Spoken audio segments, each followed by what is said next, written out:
The following podcast contains some strong language and some very average opinions. It's probably best if you don't listen at all.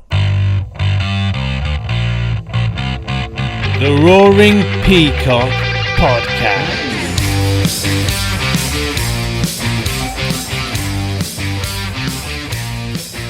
You're listening to the Roaring Peacock Podcast. My name is Adonis. You know me from the Adelites. With me is Alex, the small-faced merchant. Yep. And we've got our guest today, Sammy James from the award-winning Fulhamish Podcast. How you going, Sammy? I'm good, thank you. Thanks for having me. So we are previewing the Leeds United versus Fulham game. How do you think the game is going to go? I'm hopeful that it will be all right for us. I think we both had difficult starts, didn't we? Liverpool was always going to be tricky for you guys as a first game. I thought you guys did amazingly. It was a really entertaining game, and I think a game would have to go a long way this season to be better than that one, actually, for 1 week in. For us against Arsenal, I think we were on a hiding to nothing. Arsenal weren't very good last year, but are clearly a much better side now, and they were on form. They'd won the FA Cup, they'd won the Community Shield, and then they rattle around to a game against Fulham, and it was always going to be a tough ask. It was a shame we didn't put up a bit more of a fight, didn't take a couple of the early chances that came our way, and in the end it was a pretty meek defeat, and it was just a bit boring for half an hour once they were 3-0 up and just passing around the back, and we couldn't get anywhere near them. As for this game, therefore, I think it's going to be two sides who are going to be under quite a lot of pressure to get the first points on the board. Yeah, what I'm definitely. hoping is there is a little bit more pressure on you guys because it's a home game, and that maybe we can take advantage of that. The game that we played against you a few months ago where you won 3-0, I think we had a lot of chances. We didn't quite take those chances that day. And, Bielsa even said that we were one of the best teams that you faced last season in that game. He was really impressed, and you guys, took your chances, had some amazing moments. I still can't get over that Pablo Hernandez pass. I think might be a question of who gets the first goal. I think if we get the first goal, we'll frustrate you, and it'll be probably a profitable afternoon for us. But yeah, I think if you guys get your tails up early doors, then again, I think we'll be in for a long afternoon. I think it might come down to something as simple as that. I think that in that first half, in that game that you're talking about, Ellen Road, I think you guys were a lot stronger than we'd given credit for. And I think that first half was a lot more even than the scoreline suggests. So I'm hoping it's more second half than first half when you come. Fingers crossed. That second goal that you guys scored from a Fulham point of view was just, the comical defending where about 4 of our players fell over from the world's simplest cross. I think it was Luke Ayling that it wasn't a cross, it was just a pass. It was just 4 players could have cleared it, and somehow they managed to fall over the ball, all of them. And I think we just lost all momentum after that. We played so well in that first half, and then for that to happen, 2-0 down against a side like Leeds, and you guys are a good team, and if we give you a 2-0 head start under Bielsa, you're not going to give that away very, very often. I know that you have done a few times famously in the past, but I think those days are slightly behind you. Well, we never know, because I said earlier on a previous podcast that it'd just be very Leeds to perform like that against Liverpool and to lose the next 2. So I'm very reticent about it. I wouldn't ever go into it in any confidence because Leeds are involved. So yeah, it's going to be a good game either way. So yeah. So the game that you guys were referring to was the one on the 27th of June. It was the second game after the break for the pandemic.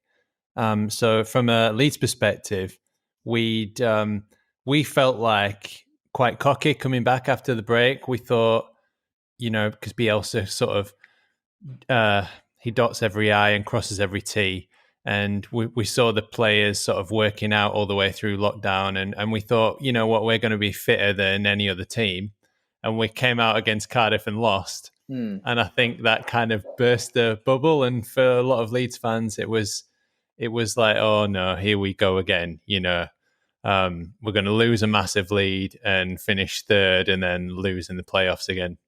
Yeah, some fans, I don't know, who might have put quite a lot of money in us staying down after that result. I don't know if they'll do that. But yeah, it was a weird time, that, wasn't it? Because it'll be the same for all clubs, and obviously you guys going up through the playoffs as well. That's a different experience altogether. We don't win in playoffs, so what's that like? Well, it's quite nice. I mean, we didn't used to win in playoffs either. No. We'd never won a playoff until 2 years ago, and now we've won 2 in 3 years. So I think we can very much say that curse has been broken for us. I mean, it was a weird time for everyone. We'd lost, obviously, to Brentford the week before as well. So we had these 2 massive games where we were like, well, all right, if we're going to go up automatically, we need to beat Brentford, and then we need to get a result at Leeds. We lost to Brentford, and then we lost to you guys. And this is mad now. We did a whole podcast after that. And the main theme throughout that podcast was, we think Scott needs to be fired. Right. And here we are 3 months later playing you in the Premier League, and that is certainly not on the agenda now. And Scott's, just signed a new 3-year contract and everything's rosy. But after that game, I think we thought that the playoffs weren't secure. And then obviously we went on a winning run. We won a couple of really terrible games, but we just managed to nick them out 1-0. And then we went on our run and didn't lose for the rest of the season, bar the second leg of the semi-final, which we won on aggregate. Yeah. So it was a massive turning point after that game. I think for both clubs, obviously you guys didn't really look back after that. And actually we kind of pulled our socks up and got the wins that took us into the playoffs. And then we took that momentum and quite easily swatted away Cardiff and beat Brentford in the playoff final, which is still the sweetest sentence that any Fulham fan can ever say. Yeah, and all of your support was subsidised by Leeds supporters, because after what Thomas Frank said, everybody supported Fulham. So yeah, you had quite a lot behind you. That was enjoyable to have the 2 white armies going up against that noisy lot down the road. Yeah. So you guys were 4th going into that the second game after the pandemic, the Leeds 3, Fulham 0, that game, and you still held hopes of automatic. Now, just running through, I was trying to rewatch that game, but I managed to catch the highlights, the extended highlights, and I noticed that there was a Mitrovic elbow after 2 minutes. That sort of Ben White had to take on the chin. Yeah. There was also another incident where I saw Anthony Knockaert kind of stamp on Costa, I think it was, after 18 minutes. And to me, both those incidents, I think, in VAR, I think he would have been down to 9 men after about 20 minutes. Well, Mitrovic, 100%. I think Mitrovic was clear cut. I can't remember the Knockaert one, if I'm being truthfully honest. It does sound like something Knockaert could do in a moment of passion, because he's a passionate Frenchman and he's very passionate about football. The Mitrovic. The annoying thing about what happened with Mitrovic in that game is, and Steve McLaren, I remember, was on commentary that day, and Steve McLaren's still got a chip on his shoulder about Mitrovic from when he was manager of him. Mitrovic has got this reputation of being a thug and a dirty player, and he looks like a thug. I can't get away from that. And he did used to have a bit of an attitude problem when he first came to Newcastle. That's the first incident that kind of sort I can remember from Mitrovic since he started at Fulham. And it was a moment of recklessness. He'd obviously got too G'd up for the game and just got carried away 2 minutes in, and he got obviously retrospectively banned. He missed 3 games after that, and rightly so. It was a dirty challenge, and if he does that again tomorrow, he will be in a lot of trouble. It's interesting for you to say that, because obviously for us, I don't watch Fulham obviously week in, week out, and for me, all I knew of Mitrovic was he was I don't know, like a kind of very dirty player, a very physical player at the very least. And then 2 minutes in, he elbows kind of one of our heroes. And then you're thinking, well, he should be off, really. I think it's a natural assumption if you don't watch him every week. And he is a physical player, but a physical player doesn't necessarily mean a dirty player. And I think that's sometimes, but he got sent off quite a lot in his early days at Newcastle. He was a hothead, and he's kind of lived with that reputation ever since. But if that means that people underestimate him and still do, then that's Mitrovic's benefit at the end of the day. So yeah, I'd say that is probably an isolated incident. Of course, he's a passionate player, and occasionally there's the odd skirmish, and he's never slow to enter a scuffle or whatever on the pitch. He will always stand up for himself. But actually, that incident that we saw against Ben White, I think, is quite isolated for Mitrovic. Yeah, I mean, he's got that reputation as a physical player, but also had the reputation last season as being the best striker in the division. And I've heard a lot of Leeds fans also repeat that. So it's not like he's just a dirty player. I think we, as fans, I don't think there was ever any sort of realistic chance of us signing him, but I think as fans, we wanted that sort of striker. When Bamford's misfiring, he does I'm a big fan of Bamford. He does a lot of work, but the goals weren't going in at one point in the season. Last season, it was getting a little bit terse. But yeah, that's the kind of striker. The inverse of that, and what you guys have that we don't, is we rely on Mitrovic for all our goals, and you guys have goals from all around the pitch, and that was our big problem in the Premier League last time, is we only had Mitrovic basically to score goals, and still may be a problem now. I don't really know where the goals are going to come from if it's not Mitrovic. So what happened with Mitrovic? Because he didn't start against Arsenal, did he?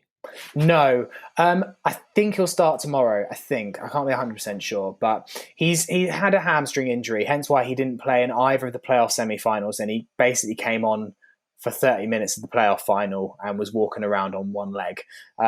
Still assisted the second goal though, so it's not that it wasn't all bad. And yeah, I think he was rested against Arsenal. He'd played for Serbia only a few days before. He played most of the game against Ipswich in the Cup on Wednesday, scored as well.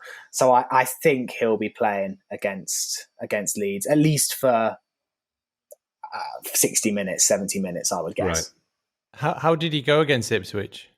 Well, he scored. It was a dull Carabao Cup game where there weren't that many chances, but he was physical, but only so much you can read into a game against Ipswich. But got a great chance, cross into the box, good header, so he'll be confident. And Mitrovic is like all strikers, aren't they? They're all the same.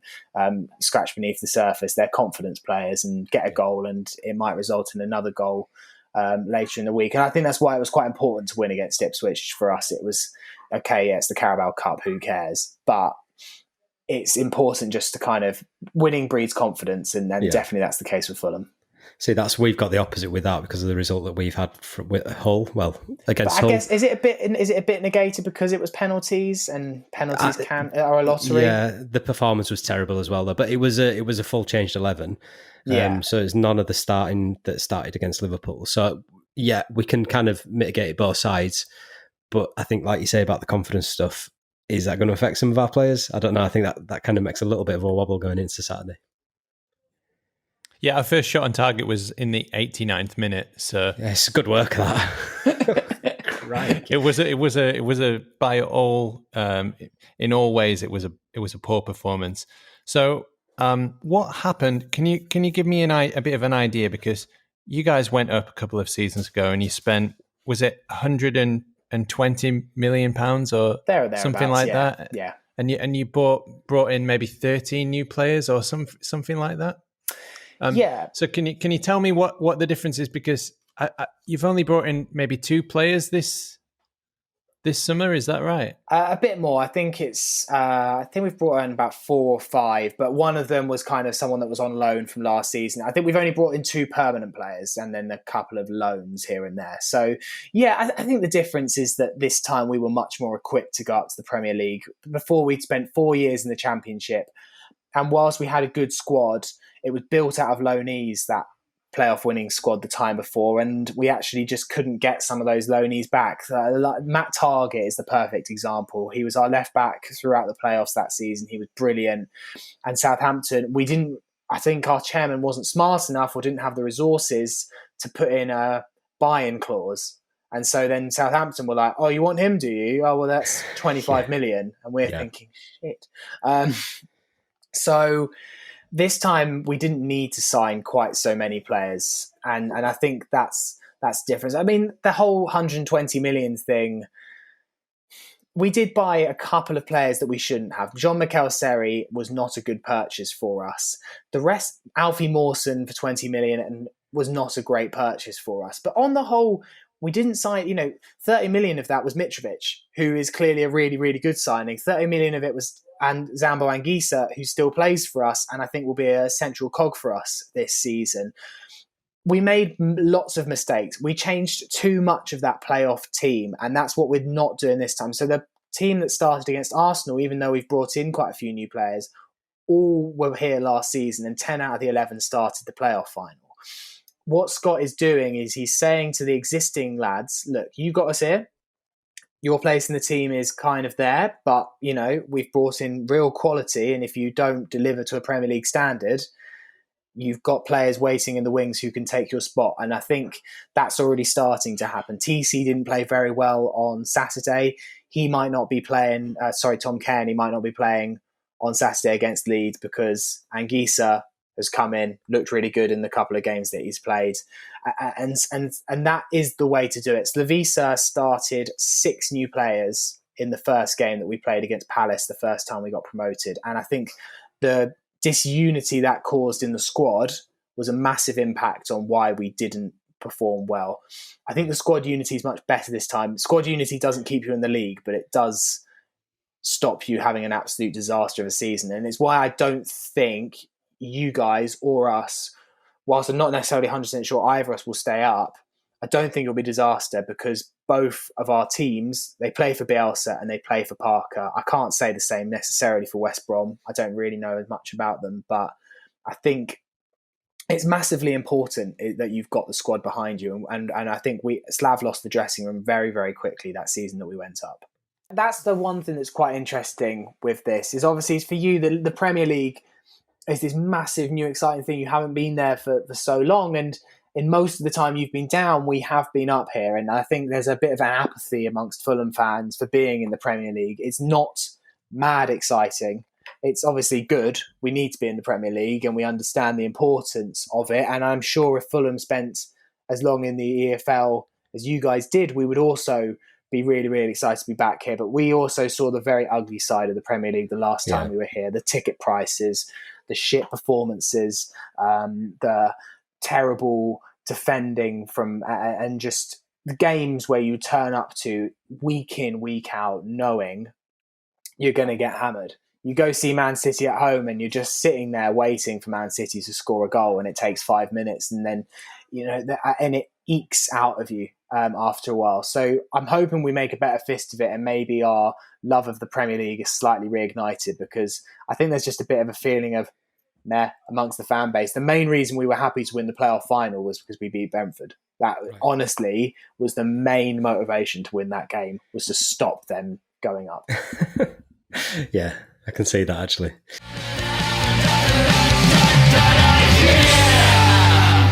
Did you want to ask the question about the Michael Jackson statue? Yeah, and I kind of did. What was your guys' thought on that? Because we watched it from afar. That's like, oh my God, what's that all about? So, like, when your owner puts a statue of a questionable pop star outside your stadium, what's that doing the fan base? Oh, fuming. We were all just, I remember actually, I wasn't in the country, so I went on a 6 months abroad kind of thing because I didn't get into uni first time around, and it all kind of happened then. And I was like, I honestly thought someone was playing a prank on me. Like I think it might have been like 3 a.m. in some mushroom bar in Laos, and someone showed me this image like, oh yeah, they put up a Michael Jackson statue at the cottage. I was like, huh. And it was, none of us liked it. None of us were very happy about it. I think if it happened now, maybe there would be a bit more of an organised fan voice to stop it. But maybe it was at a time where Fulham fans just shrugged their shoulders and went, meh. Now we just make a joke of it. But it was the right thing to remove it. And in its place now is a statue of World Cup winning player George Cohen, which is a much more exactly what you should have outside your stadium, really. So it was, I don't know, Mohammed Al Fayed was a bonkers man, and that was very much the epitome of his personality. But then again, he did purchase Fulham as a 4th division team and took us to the Premiership and got us to a European final. And it was only a year or so after that he got us to a European final that he decided to put up a Michael Jackson statue. So maybe there was just a kind of feeling from the fan base of, well, if that's the price we have to pay for years of success, then maybe, I think that, I can't really remember because it was quite a long time ago, but the new chairman, when he bought the club, it was the best decision he made, even though Mohammed Al-Fayed says that ever since that, Fulham will be under a curse. Because You're doing all right so far, so I think you're doing good. we've not done too well. There was a few years though where I think we maybe had 6 years of only bad things really after that. So nothing's really gone quite as well ever since the statue was taken down, in fairness. I think it's a bit more to do than just the removal of a questionable pop star, but yeah. That's it. I mean, I remember watching that whole scenario and thinking, oh, well, Leeds have had the problems. They've had the bad owners. We'll never have anybody that crazy. Well, don't speak too soon. You never know. No, we didn't. We got Chelino and we ended up selling as captain 3 times in a row. The swimming pool got decommissioned. It's only just been recommissioned. So yeah, the players had to bring their own socks. But no statues of pop stars, so that's good. Yeah, no, you've got some nice statues outside of Elland Road. I actually worked for. Can you remember Yorkshire Radio? Oh yeah, which was owned by the football club, I believe. I did about 2 weeks work experience there because I went to Leeds Uni, so I know Leeds quite well. And obviously, we basically worked for the club. So I was given I basically spent 2 weeks just milling about Elland Road, interviewing anyone from the kitman to Leeds fans to a couple of ex-Leeds players who I can't even put a name on. They clearly weren't that notable. It wasn't like Mark Viduka or anything like that. Right. But yeah, I've always had a bit of a soft spot for Leeds. My dad's actually a Leeds fan as well. So... I think you've broken his heart. You've broken your poor dad's heart. So he actually now is a Fulham and Leeds fan and probably would support Fulham over Leeds. I think he moved from Doncaster to the south a long time ago, and I think he was never really a proper Leeds fan. So but wait a minute, he lived in Doncaster, supported Leeds, then moved down south and supports Fulham. He supported Fulham because of me, basically. I'm going to say, this is the kind of person that's got 2 clubs in the bio on Twitter. I mean, I don't want to denigrate your dad. I think he had about 20 years. But I don't 40 minutes in, we were abusing his family. Yeah, I know. I think he had 20 years where he basically didn't even care about football, to be fair to him, where it was a gap in between. But yeah, I think we were a happy family that both teams got promoted, actually, because it was nice. We always said, wouldn't it be nice one day if Leeds and Fulham got promoted? So yeah, I think he was pretty happy. Yeah, so a good game for you to watch on Saturday then, both of you. That'll be good. Yeah. He supports Fulham, really. There we go. So I'll just give you a quick refresh of the 2 games that we played against each other last season. So the first one was on the 21st December 2019. So that was Fulham 2, Leeds 1. Basically, there was a very, Pablo, our magician, got injured in the first 2 minutes. And then you were given a very dodgy penalty for a soft push. And you scored from scored a goal from a scramble after a corner. That was 2-1. We had 65% possession. And we had twice the amount of shots and shots on target than you did. And you also cleared the ball off your line twice. Okay. And then now this is the game after lockdown. So 27th of June. And we kind of went through that basically. But yeah, I mean, we had 57% possession. It was pretty even shots and shots on target. Should have probably had at least one more player sent off because you got Cabano sent off. Oh yeah, I forgot about that. In the dying minutes. Yeah, we did. He came on. I actually forgot about that. I didn't know about it. So I recorded a podcast about the game. And I basically switched off after 85 minutes because I was like, this is shit. And I was at a barbecue.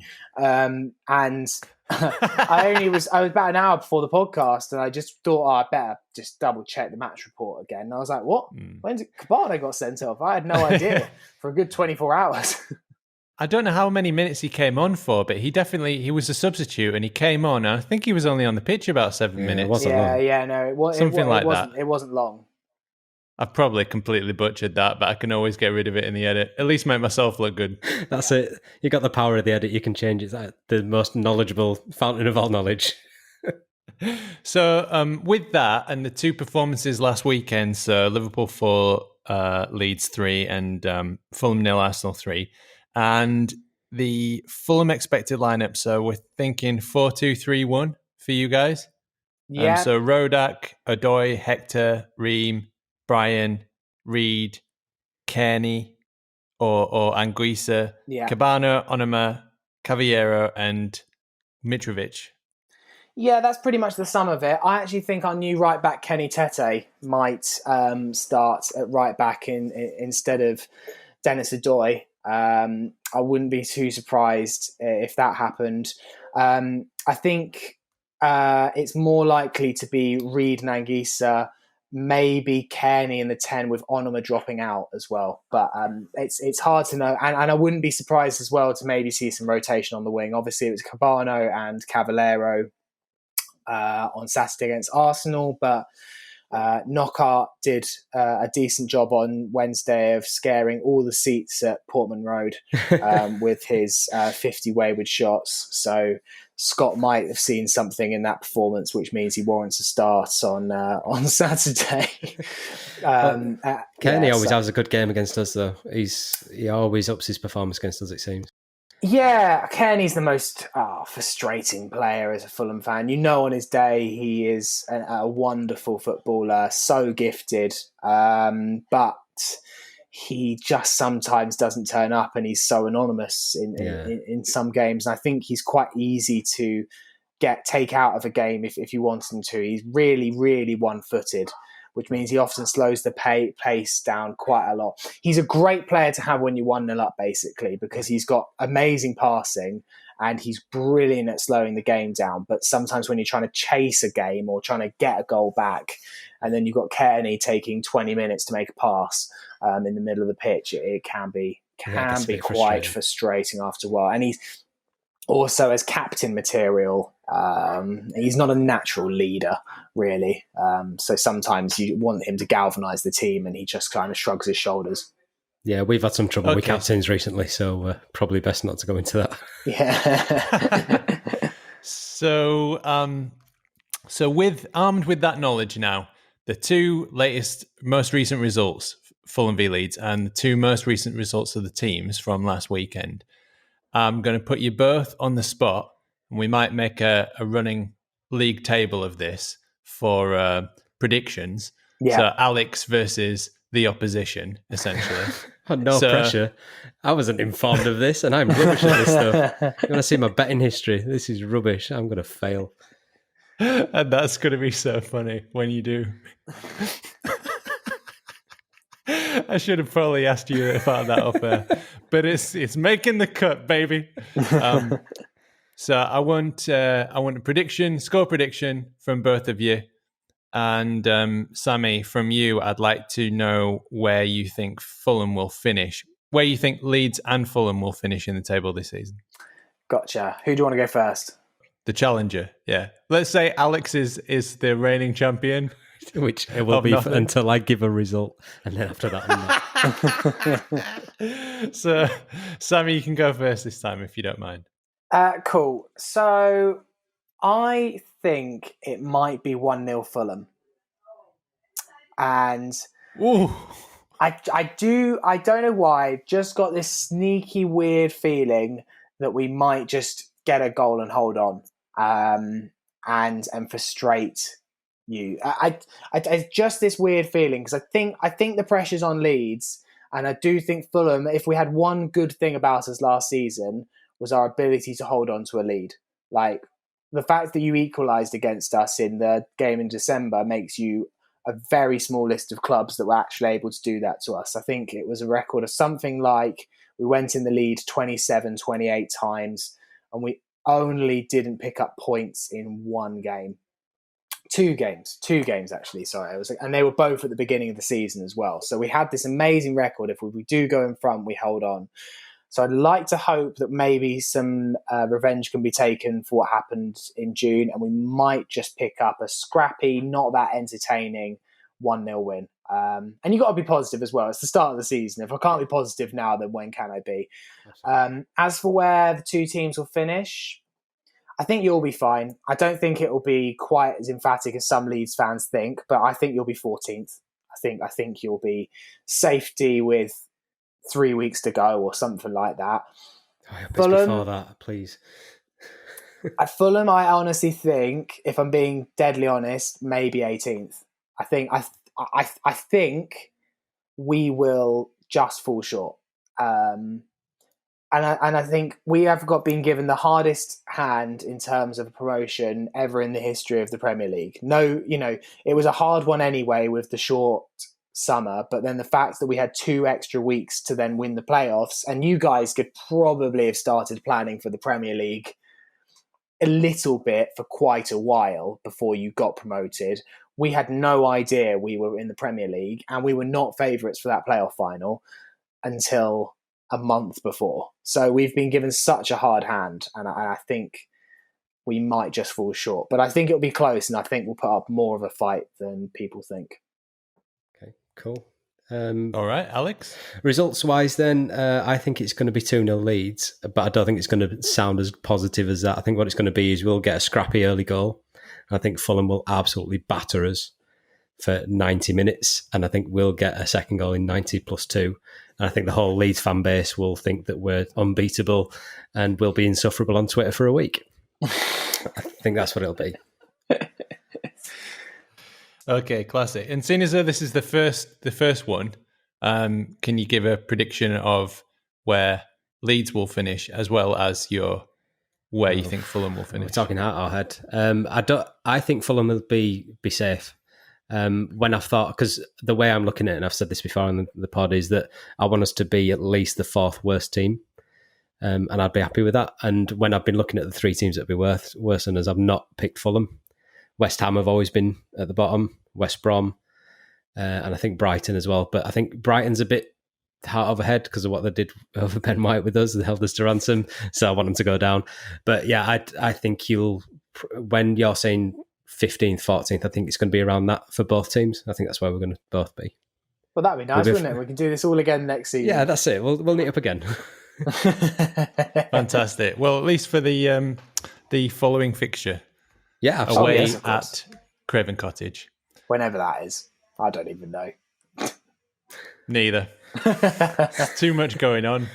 Should have seen what happened this week. I mean, even just today, Ross McCormack's gone to some bizarre Aldershot. Scottish. Yeah. Go on, Ross McCormack. They even changed the bio on Twitter to the team that Ross McCormack plays for. Amazing. You would though, wouldn't you? You would. Come on, biggest day in Aldershot Town's history. The mighty Ross McCormack. Great player, by the way. Yeah, it was good for us. It was really good for us. We were so bad. That team he played in was so bad, and he's just scored goals for fun. Yeah. Like all sorts of goals. Free kicks, chips, one-on-ones, belters. He was one of my favourite ever Fulham players, and it was one of the worst teams of Fulham I've ever witnessed. But he made it. He was magic. What a player. I love Ross McCormack. Yeah, he kept us going for a while there as well. Yeah. Okay, and we've kept you going for a while also. So that was the Leeds Fulham match preview, and it's a very goodbye from me, a very goodbye from Alex. A very goodbye from me too. Yeah, a very goodbye from me. Most of our stats come from LUFC Stats or LUFC Data on Twitter. You should probably give them a follow as they're more interesting than us. A very special thanks to Adam Elliott, Adam Warner, Barney Stewart, Cookie, Ed McIntyre, Ewan and Howard Metcalf, Josh Pearson, Laura, Leon, Nige and Rob, The Light Show and all our family and friends. So many